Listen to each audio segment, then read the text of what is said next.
Thank you very much. Your Excellency, allow me to be able just to give a peek into our past, our present and our hopeful future.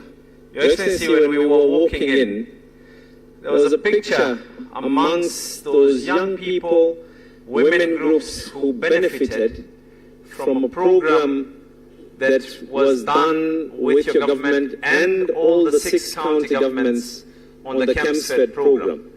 Had we not started that initiative then, today, those groups would not be talking about the achievements that they've been able to get. Your Excellency, last time we were on this road, I remember there are pictures that were taken and naysayers were trying to have their say, but today that road network is opening up all our hotels, something that is key when it comes to matters to do with the issues to do with the blue economy, which tourism is an integral part. Your Excellency, you will also recall me and yourself, and I think a number of your CSs went to a cruise ship. We did not go there for any other reason, but we entered into a cruise ship for purposes of you selling Mombasa as a preferred destination. End result of that, today we are having more vessels coming into Mombasa, more tourism coming into Mombasa. Today we went into a research vessel that I'm sure the CS will be talking about and you will be able to probably mention on. And the issue to do with that research vessel is how we can be able to put in place mechanisms to ensure that our fisherfolk are well informed on methodologies and in areas in which they can be able to go out and fish. All this would not be possible if this country was going to work in silos. Even today as we speak, Mombasa has been blessed over the last couple of days. We've had about 6,000 delegates. And I'm not a very good mathematician. I might be a good politician, Your Excellency, but a mathematician, maybe not that much. But I was doing my calculations. There are 6,000 delegates, and excluding air tickets. But if you just look at the accommodation and everything else that they spend, and if we just ask them to, where I looked at it on an aggregate of about $1,000 for a period of about 4 days, that is someone who would have spent about $250 on a daily basis. Mombasa has just had a financial boost of $6 million over a period of 4 days. Now, I want to say this because of one reason. You have just come in from abroad. And while you are away, of course there are those naysayers who say that you're traveling too much. Please travel more so that you can be able to make sure that more and more of such can be able to come within our counties, because we are the ones who know the benefit of all that is currently going on. Your Excellency, yesterday you were not around, but I did mention our commitment in regards to waste management, the fact that we have started and we are embarking on a waste program for recycling, something that is all connected to do with ensuring that we have zero emission of plastics and waste in our oceans, hazardous waste programs to ensure that as much as we're a port city, we do not have an element of any hazardous waste in our oceans. Your Excellency, through your intervention, we've been able to work with the port authorities. I think I've seen the management of the port around, but we've been able to work with the port authorities. Today we're working on means and modalities of decongesting the port. Today we are working on means and modalities, and the county government has been able to be an integral part of the port, including having the county government of Mombasa earn its rightful share as we continue and strive for way more. And Your Excellency, yesterday I requested before I talk about the future, yesterday I requested His Excellency the Deputy President, and when I said this, many people took it as a joke. I hope you will take it with a lot of seriousness. we want to pass a piece of legislation, Your Excellency, so that when these delegates come to Mombasa, as we are in the process of working with your government to have a national convention or a conference bureau, which is something that was your idea, a piece of legislation to make sure that everyone who is here finishes their money here. You see, I told you they'll take it as a joke. Your Excellency, and lastly, this is now in regards to the future. I will start with the nearest future. I have been able to be with you in a cruise ship, I've been with you in ferries, I've been with you in motorcades, I've been with you in aeroplanes, I've been with you in... But I think today will be the first day that I'm going to be joining you for a concert, where we're hoping that you're going to be putting on your dancing feet later on, dancing shoes later on. And I just wanted to remind all the delegates, it's not every day that you actually go to a concert with the President and a delegation of this magnitude. So you're all invited at Jumeirah Beach. There'll be shuttles that have been made available, so each and every one of you can be able to make their way. And with those very many words, take the opportunity kuwakaribisha. Karibu sana Rais wa Unguja, karibu sana Mombasa. Najua ukifika hapo unahisi uko nyumbani. And the rest of you, please do feel at home. We hope that you're able to extend your stay even further, and Mombasa is open to way more conferences like this. And congratulations to my brother Hassan Aliyo and the whole team from the Ministry of Blue Economy for putting together an extremely successful conference. Congratulations to each and every one of you, and once again, karibuni sana Mombasa. Thank you, Governor. Your Excellency, with your permission, allow me to now invite Mr. Costa Cadiz, European Commissioner for Fisheries and Oceans, European Union, to make his remarks. Let's give him a clap as he's coming. Mr. Costa Cadiz, welcome. Welcome, sir.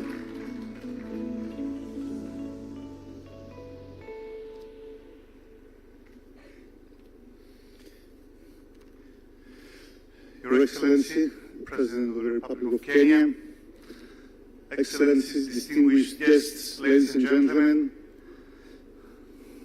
Hamjambo, habari zenu.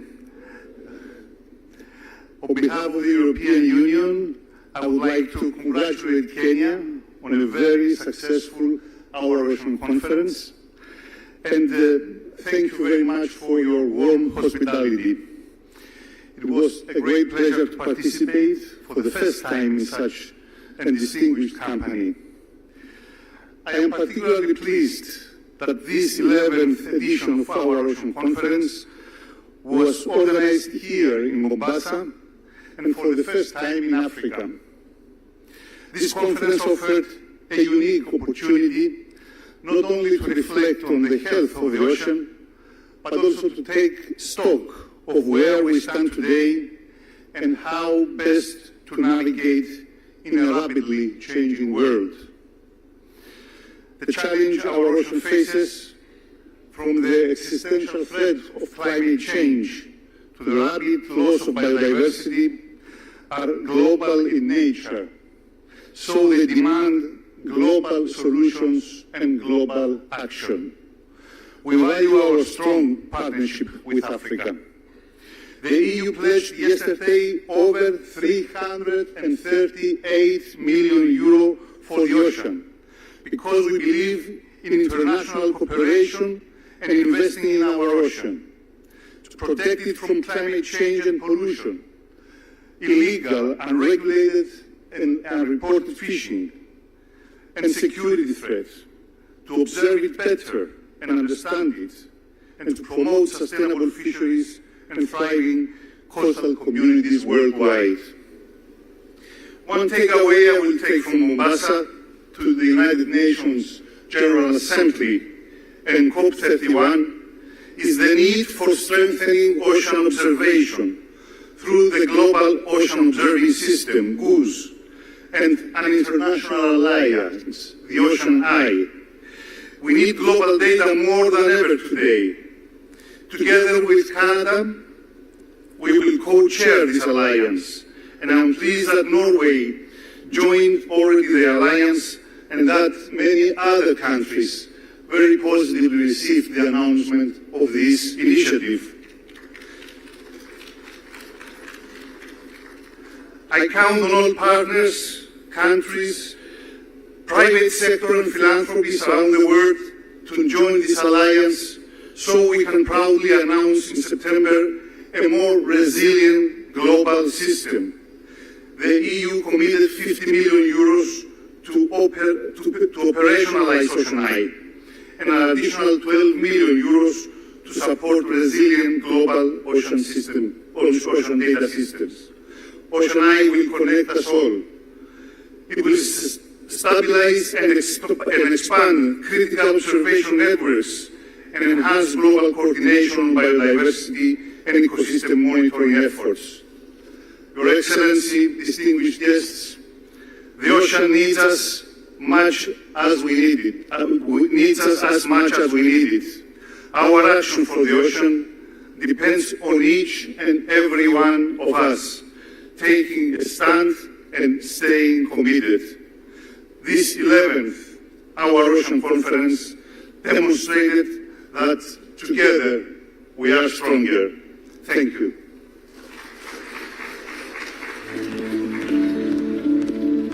Before I invite the Cabinet Secretary for Blue Economy, Your Excellency, allow me to call on His Excellency Peter Thompson, UN Secretary General, Special Envoy for Oceans, to make his remarks. Let's give him a clap as he's coming. Welcome, sir.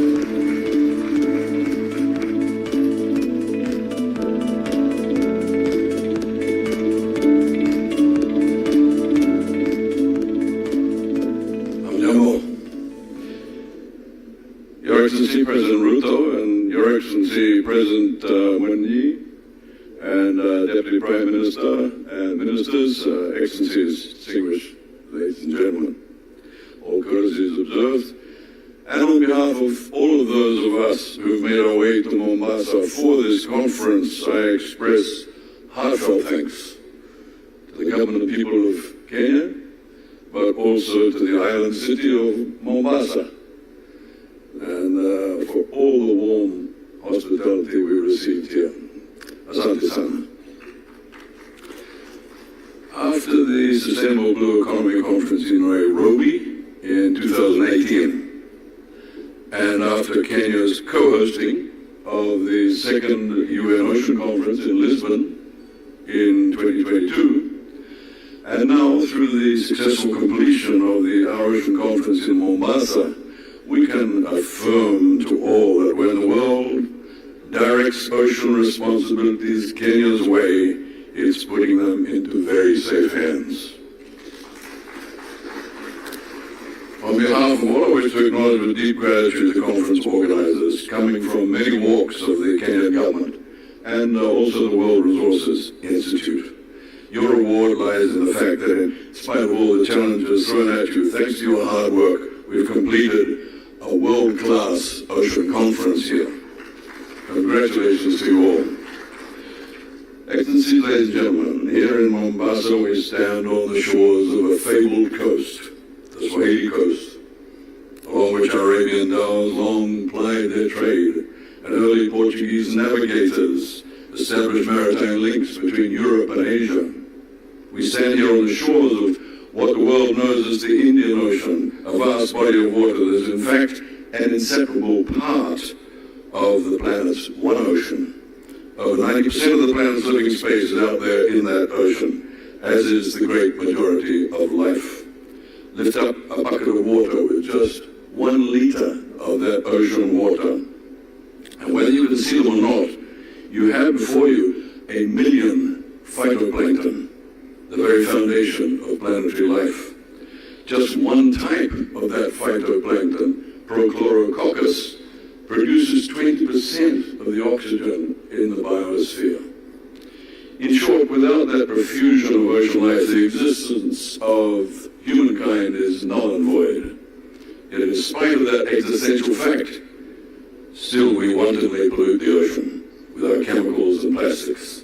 Still, we overfish it and damage it with our industrial fishing fleets and our bottom trawling.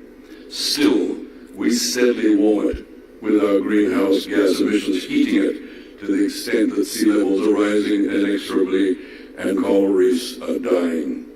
You have to ask the question, at this rate, at what point does life in the ocean just give up on us? Honest answer, we don't know yet. In spite of all the bombast and denialism, as if from a dream of blissful ignorance, the world is waking up to our overwhelming reliance on a healthy ocean. And here's where the hope comes in. Here's where we see a prosperous future for our grandchildren and theirs. For we're coming to the realization that if we curtail the maladies we are willfully inflicting upon the ocean, and I agree that's rather a large if, the ocean will sustain us in the fullness of life. If you think of the fact that over 70% of the planet's surface is covered by the ocean, and then consider how prolific marine life has evolved to be, an average pelagic fish lays over 1 million eggs. You can see a future in which most of what we eat and drink will come from the sea. And so our quest must be to turn that large if into a can-do proposition, a global consensus of positive ocean action rooted in good science and nature-positive restoration measures. For all aspects of the current decline in the ocean's health, let us embrace the belief that the harm humankind has done can be undone. And so the call to action is for humankind to put an end to the anthropogenic maladies we've been putting on the ocean's health, which means that the green transition to renewable energy and circular economies powered by the overwhelming logic of science and now of economics must proceed at a greatly hastened pace. In the ocean, we're required to transition from hunting to farming. We're required to find a golden mean between conserving and sustainably using the ocean's resources. And I ask you to keep ever in mind that the golden mean is not a chimera. It already exists, for example, in my region through the indigenous knowledge of the Pacific Island communities, who for centuries imposed seasonal bans on fishing in order to allow Mother Nature to have her way. The ocean's golden mean is now being pursued with renewed vigor around the world in pursuit of our agreed global target of 30 by 30, with countries like Chile, Papua New Guinea, Costa Rica, the Azores, and French Polynesia legislating giant marine protected areas within their EEZs. Now, with the ratification of the BBNJ High Seas Treaty, we expect to achieve early establishment of MPAs in international waters, with the proposed marine protected area adjacent to the Antarctica Peninsula being a highly anticipated moment to come. So, Excellencies, ladies and gentlemen, achieving SDG 14, establishing that golden mean between conservation and sustainable use of the ocean's resources is not something that happens with a wave of Neptune's trident. Neither does it happen as a single breakthrough at one or two conferences. It is an incremental process, determined by forces of good science, of logic, of respect for international law, and multilateral consensus leading to legislation. It flourishes through adoption of good practice and by staying true to our word and giving goodwill towards all. That is not a pipe dream, for we have one planet, and our species has amazing reserves of innovation, apportionment, and of empathy. And these are at our disposal, freely for us to use. Look ahead, for our progress has an adamant lodestar that is guiding us, and that is intergenerational justice. The light of that lodestar guides us. It leads us on, with Father Time being the one to tell the story of our dedication to incremental success in bringing humanity back into balance with nature and the ocean. And so let us set off purposely from Mombasa on the course we've set for ourselves to Canada next year for OSC 12, to Korea for the 4th UN Ocean Conference in June 2028, and then to sunny Jamaica in 2029 for OSC 13. Along the way, we replenish gatherings like the Biodiversity Convention's COP17 in Armenia this October, at the Global Coral Reef Summit in Saudi Arabia in November, and later that month at UNFCCC's COP31 in Turkey. We will fortify progress through advancement of ocean science at the UN Decade of Ocean Science in Rio de Janeiro next April, and we'll enter a new era of legal ocean governance when we assemble in New York in January for COP1 of the BBNJ High Seas Treaty. It's indeed a course set with bountiful opportunities for tangible collaboration and headway.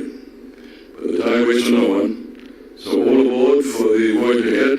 May we stay true to our course, and along the way may we have fair winds and following seas. Nadine Salam.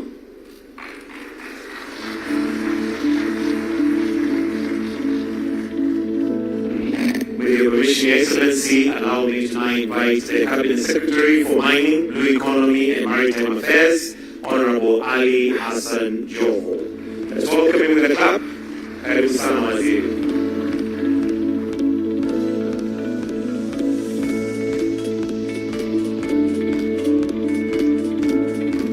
Your Excellency, Dr. William Samoei Ruto, President of the Republic of Kenya, Your Excellency, Dr. Hussein Mwinyi, allow me very briefly to invite my colleague, the Minister from Jamaica, Minister of Water, Environment and Climate Change, Honorable Matthew Samuda, to come and make some remarks. Your Excellency, Matthew Samuda will be hosting us in 2028.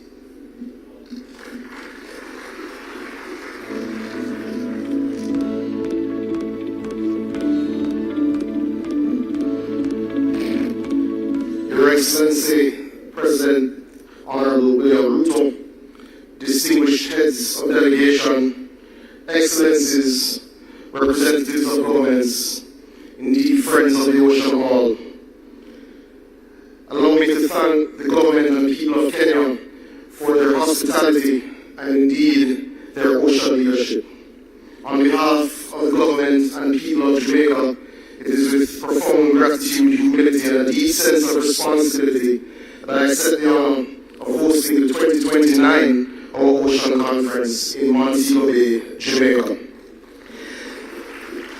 This is more than the acceptance of an event. It is the acceptance of responsibility to the world's oceans, to future generations, and to billions of people whose lives, livelihoods, food, security, culture, and prosperity depend on a healthy marine environment. For Jamaica, this moment carries special significance. Montego Bay is not simply a beautiful coastal city. It is a place etched into the history of global ocean governance. It is here that the negotiations culminating in the landmark UN Convention on the Law of the Sea found their enduring legacy, giving the world a legal framework that continues to govern the use and protection of our oceans today. We will convene a conference focused not merely on promises, but on implementation. Excellencies, the world does not need simply another conference, the world needs outcomes. In 2029, we look forward to welcoming the world to Montego Bay, where history helped shape the law of the sea, and where together we will help shape the future of the ocean. We also look forward to working with colleagues and friends in Canada. Next year, they're hosting the Our Oceans Conference. Again, on behalf of the government and people of Jamaica, I thank you for your confidence, your partnership, and your commitment to our shared ocean. We look forward to welcoming all of you, including His Excellency, in Montego Bay, Jamaica. One ocean, one future, one shared responsibility. Thank you.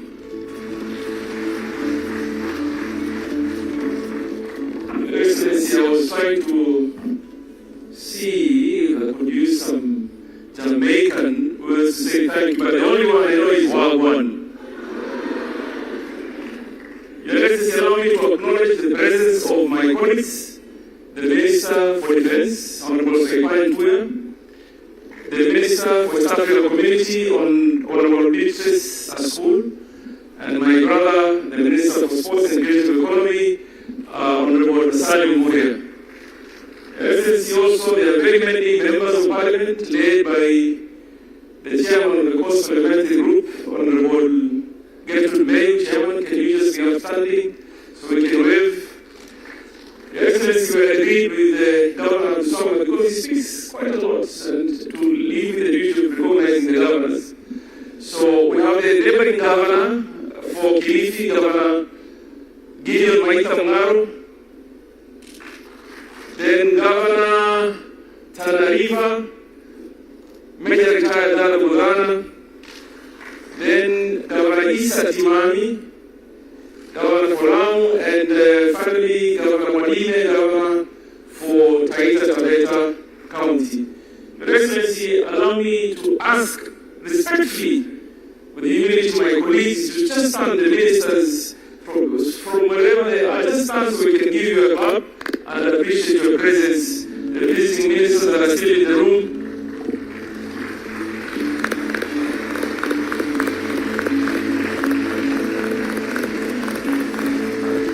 Thank you very much.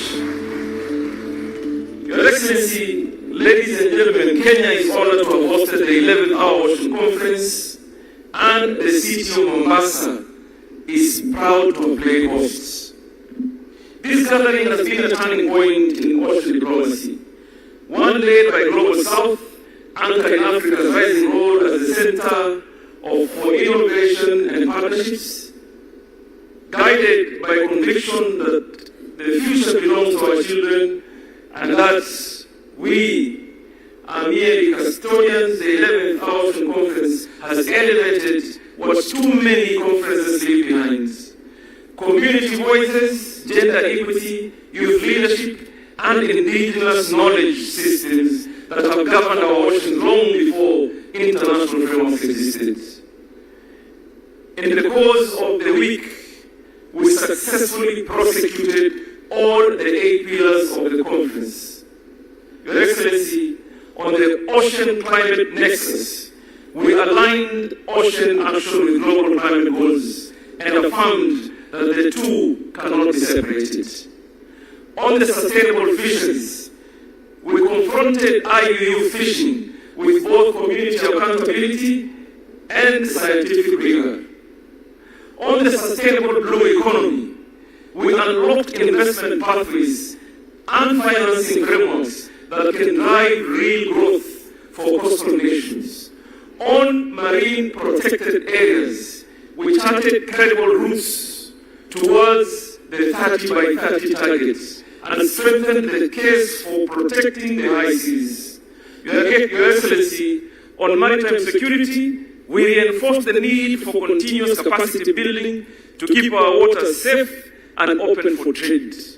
On marine pollution, we tackled plastic across their full life cycle, from production to the ocean floor. On maritime transport and infrastructure, Excellency, we named what previous ocean conferences overlooked: that our ports, our shipping corridors, and our coastal facilities are the arteries of trade, the backbone of connectivity, and the foundation of resilient blue economy. Investing in them means jobs, prosperity, and dignity for our people. And through our special agenda on community leadership, we insisted that the bottom-up approach must drive economic action, because no management strategy that bypasses the people will ever succeed. The conference was enriched by academic symposia, youth forums, and business dialogues that brought together researchers, young leaders, and investors from across the world. 40 side events expanded these discussions further, producing flow announcements, investment deals, and new collaborations that will outlast this week, Your Excellency. As a nation, we recognize the ocean as the engine of our development, the foundation upon which food security, trade, energy, tourism, and community resilience are all built. To realize the full potential, destructive practices must be reversed. and finance flows redirected towards sustainable ocean investments. Our ports, shipping lines, and coastal infrastructure are not peripheral concerns. They are central to how Africa connects with the world and how our people access prosperity. Your Excellency, as we close this conference here in Mombasa, it is not a simple feeling that I have. It is more of accountability. We have transformed shared concerns into concrete commitments, building resilience for vulnerable coastal communities, advancing climate research and capacity building, mobilizing ocean climate finance, and strengthening maritime transport systems that bind Africa to global economy. There are promises made in this city, before this ocean, to the generations who will inherit both. This conference, Your Excellency, has shown us something important. The ocean is not one subsector. It is a living system where climate, security, fisheries, transport, infrastructure, pollution, and community leadership converge. To govern it well, we must hold all this together. That is the philosophy of our theme. That is the meaning of our shared heritage and our shared future. Your Excellency, as we hand the mantle to Canada for the 12th Ocean Conference, we do so with confidence and with challenge. Confidence because this week has shown what is possible when the world gathers with purpose. Challenge because the ocean cannot wait for another decade of incremental progress. Our Kenyan forefathers reminded us, umoja ni nguvu, meaning unity is strength. Your Excellency, another Swahili coast has always, and the Swahili coast has always known that bahari haikosi mawimbi. The ocean never lacks waves. United we ride those waves, and we will ensure our oceans remain that they've always been a source of life, a source of heritage, a source of prosperity for this world and the generations to come. Asanteni sana, Mwenyezi Mungu awalinde and awabariki. Thank you very much.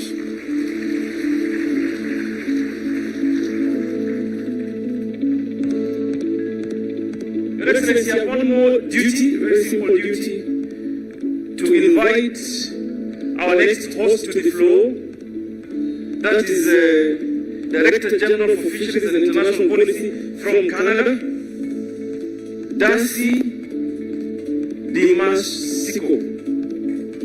Correct? So that I can hand over the baton, Your Excellency.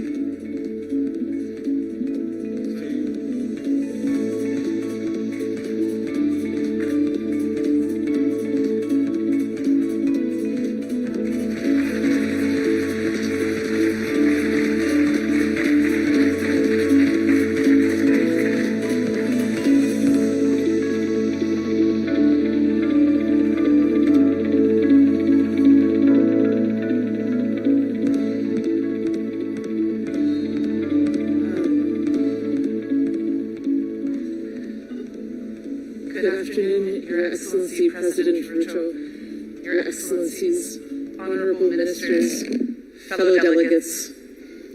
Let me begin by thanking our hosts. What a wonderful event. You have not made it easy to follow in your footsteps. Thank you so much.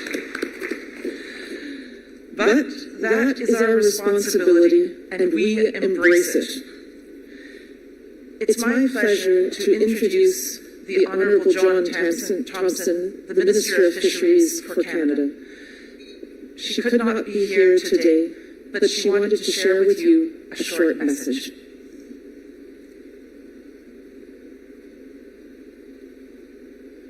Hello, I'm Joanne Thompson, Canada's Minister of Fisheries. I'm pleased to announce that Canada will host the 2027 Our Ocean Conference in Halifax, Nova Scotia. We look forward to welcoming the world to our shores next spring. The world's oceans are one of nature's most precious gifts to humankind. They are the foundation of food security, culture, and identity, and the lifeblood of coastal communities everywhere. With the world's largest coastline, Canadians are deeply connected to the ocean. As host of the 2027 Our Oceans Conference, we will bring that lived experience to the table, grounding global discussions in real experience and practical solutions. Our goal is to deliver a conference that advances global ambitions and translates shared commitments into meaningful actions. Some of the things you can expect Canada to showcase next year include the importance of partnerships with Indigenous peoples and the generational knowledge they bring to ocean stewardship, the urgent need to protect northern marine ecosystems as climate change transforms the Arctic at an unprecedented pace, and how we're using science, data, innovation, and nature-based solutions to support sustainable economic opportunities. I want to congratulate the government of Kenya for hosting a successful conference in Mombasa. You showcased your country's strong commitment to ocean leadership and the importance of taking global action. I'm excited to build on this momentum in Canada, where we will strengthen ocean governance, build a stronger blue economy to support our coastal, rural, and island communities, and turn your ambitions into real action. And yes, Canadian world-class seafood will be on the menu. We will see you in 2027.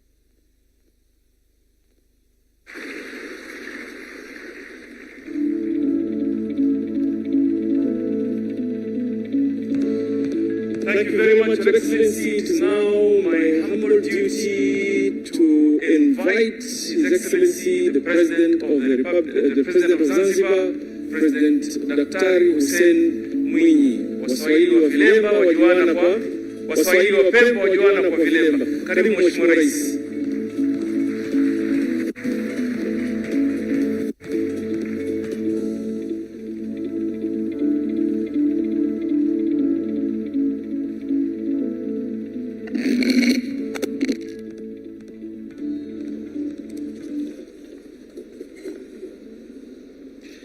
Your Excellency, Dr. William Ruto, President of the Republic of Kenya, Honorable Ministers here present, distinguished delegates, ladies and gentlemen. It is a great honor for me to join you at this important gathering.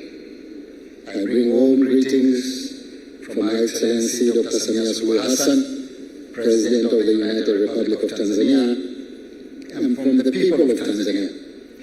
Her Excellency had greatly wished to participate in this gathering personally.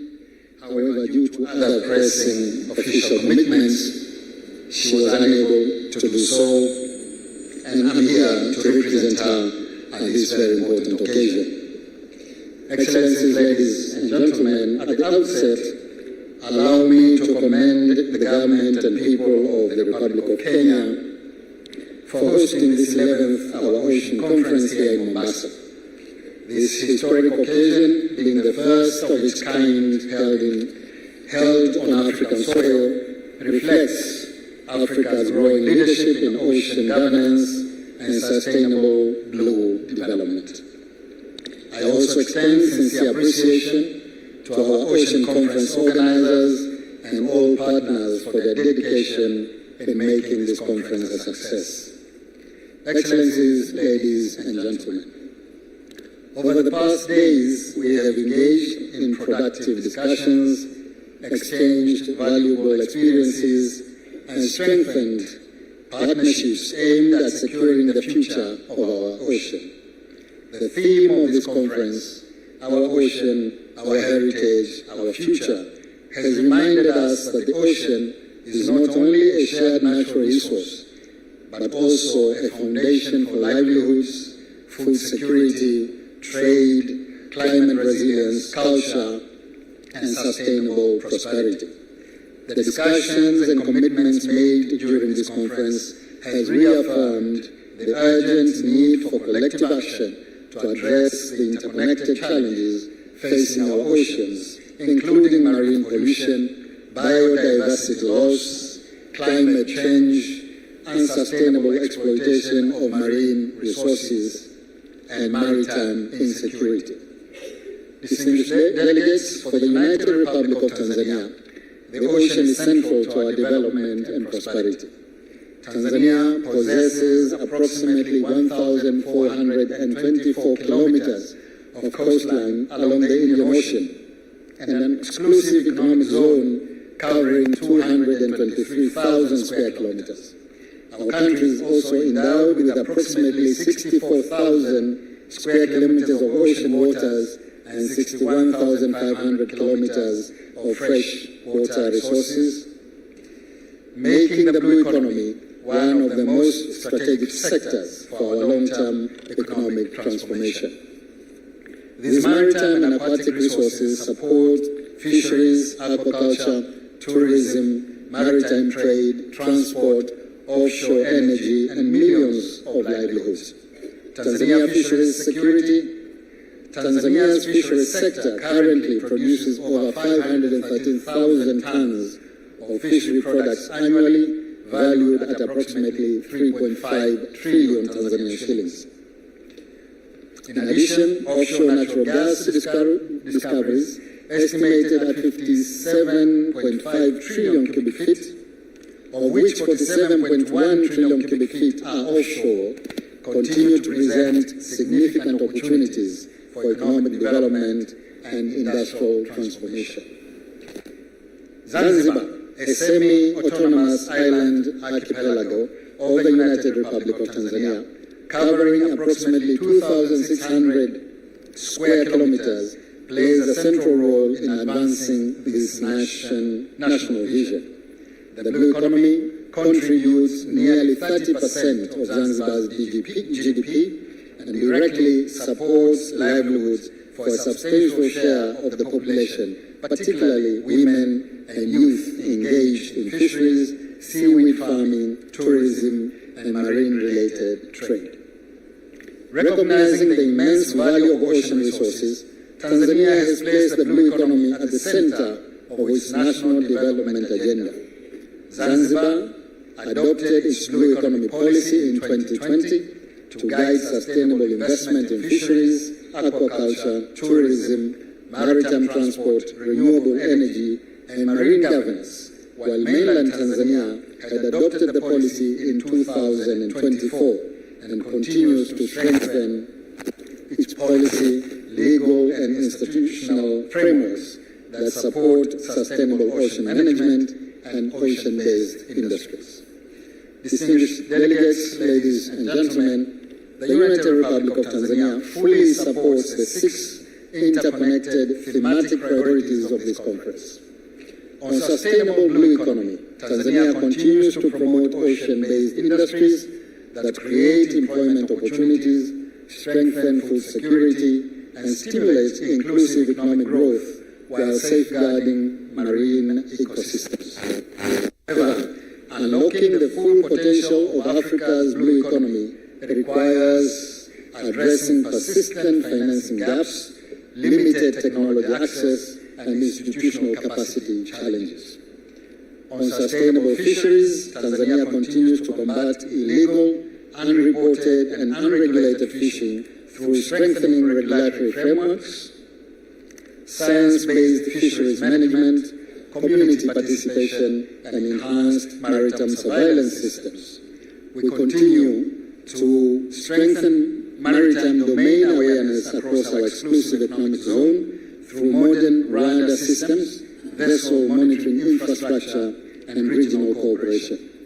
At the same time, seaweed farming in Zanzibar continues to economically empower women and youth while contributing to sustainable livelihoods and export earnings.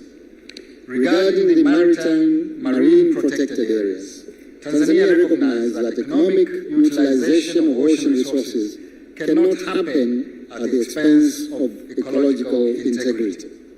We have established over 4,320 square kilometers of marine parks and reserves, including internationally recognized conservation areas such as Mafia Island Marine Park, Mnazi Bay Marine Park, Menai Bay Conservation Area, Nemba Island Chwaka Bay, and Pemba Channel Conservation Area.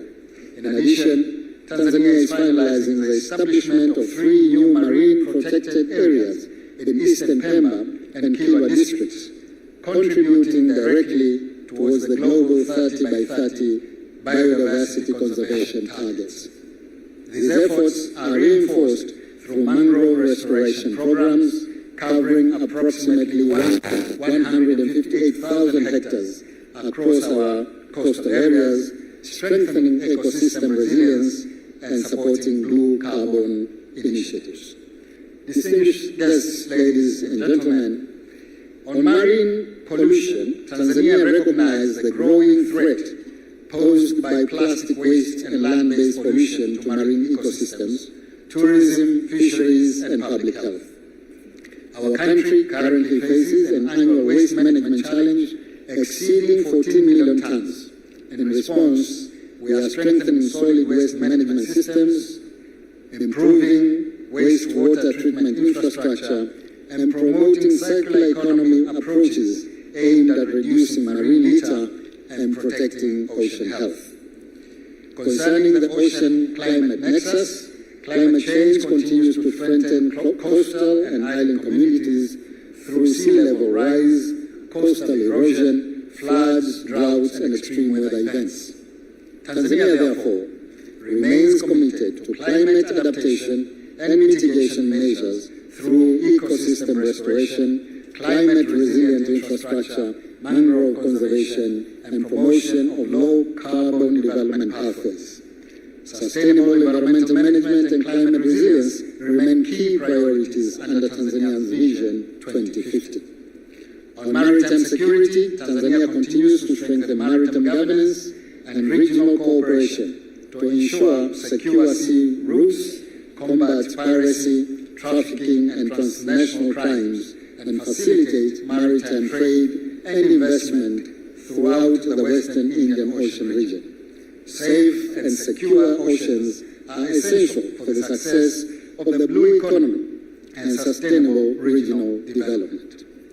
Distinguished delegates, ladies and gentlemen, despite these important achievements, the full potential of Tanzania's blue economy remains untapped.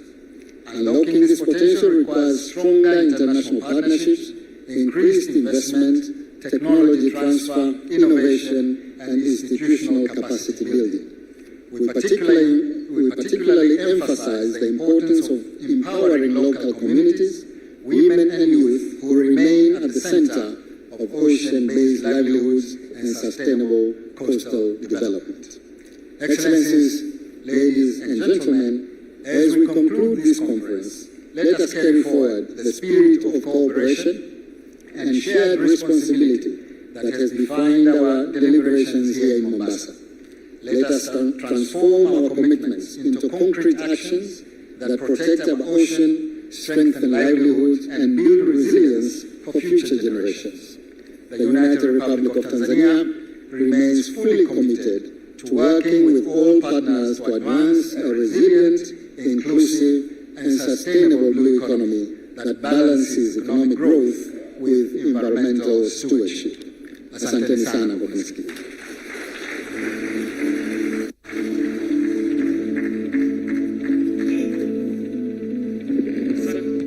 Asante sana Mheshimiwa Rais. Your Excellency, very quickly, the permission, I forgot to recognize my colleague, Deborah Baraza, the Minister for Environment. And I am told also the Governor of Kwale, Fatuma Achani. The Deputy Governor, sorry. And finally, Your Excellency, I want to thank everybody that participated in the whole of government approach, the principal secretaries that are here. Thank you very much. And Canada will support you. Excellency, Canada has asked that we support. So with your permission, we will support. We will go and do some work with Canada. Finally, Your Excellency, I want to request that we be upstanding so that we can welcome His Excellency, the President of the Republic of Kenya, Dr. William Samoei Ruto.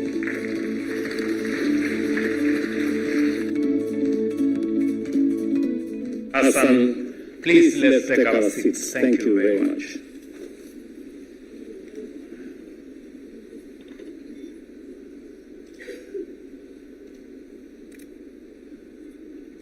First, on behalf of the government and people of Kenya, I want to thank all of you for finding time to come for this important Our Oceans conference.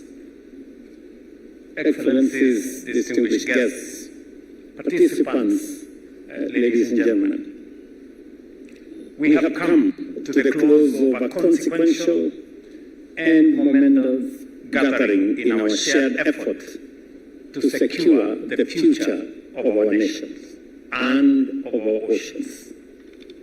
I commend you for the 4 days of productive, candid, and forward-looking deliberations.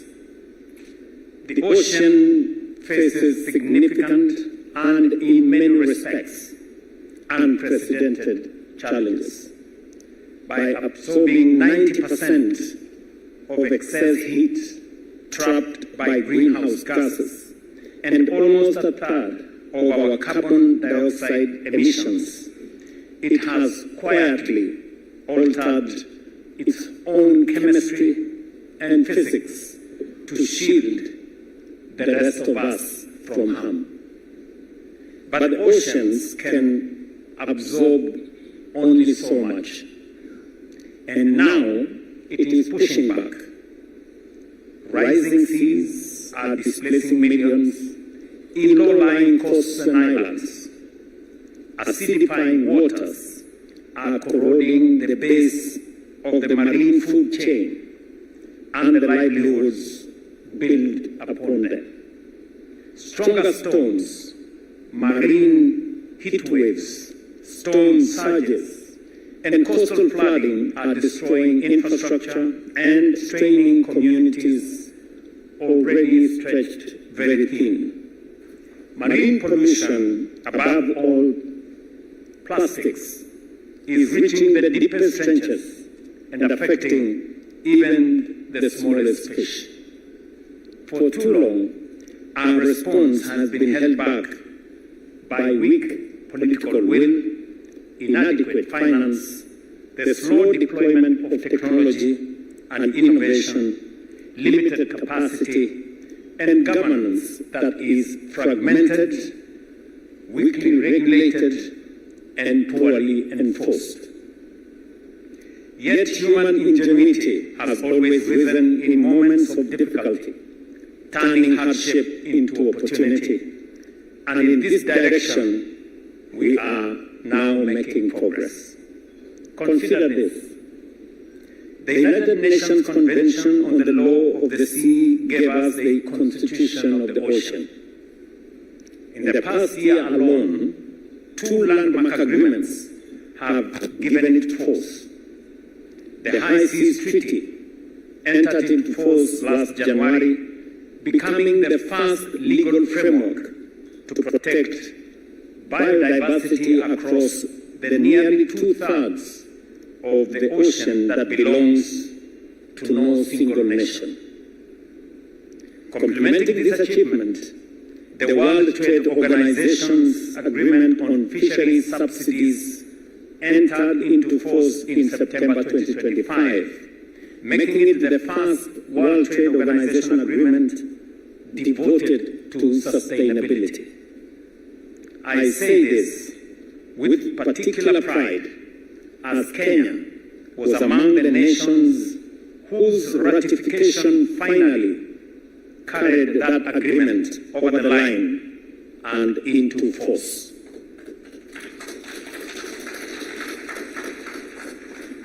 We do not merely host this conference.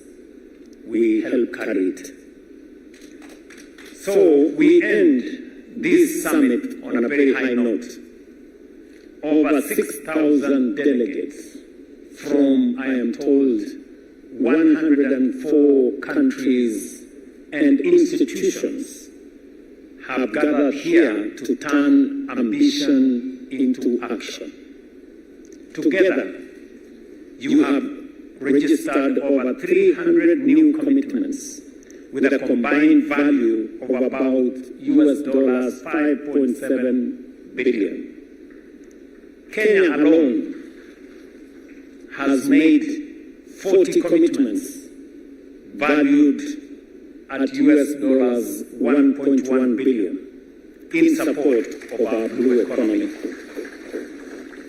And I will give you context. 3 years ago, we made a deliberate and conscious decision that the blue economy, our oceans and waters, were not contributing significantly to our gross domestic product and also to our progress as a nation. And I took the decision that I am going to have a dedicated blue economy and fisheries State Department. As a result, in the last 3 years, we have invested 20.3 billion Kenya shillings in our blue economy and fisheries ecosystem. We completed 3 fish landing sites. We have another 5 under construction at the Indian Ocean coast and 10 in Lake Victoria, so a total of 15 fish landing sites that are going on and markets at a cost of 2.8 billion Kenya shillings. I did break ground for the construction of Shimoni Fish Port 2 years ago, which is now complete. We are now looking for an operator at a cost of 2.6 billion Kenya shillings. We have built 2 centers of excellence for aquaculture, one in Kabonyo in Kisumu and another one in Kwale, both at a cost of 2.5 billion Kenya shillings, already at the final stages of completion. We have bought patrol, research, and rescue boats at a cost of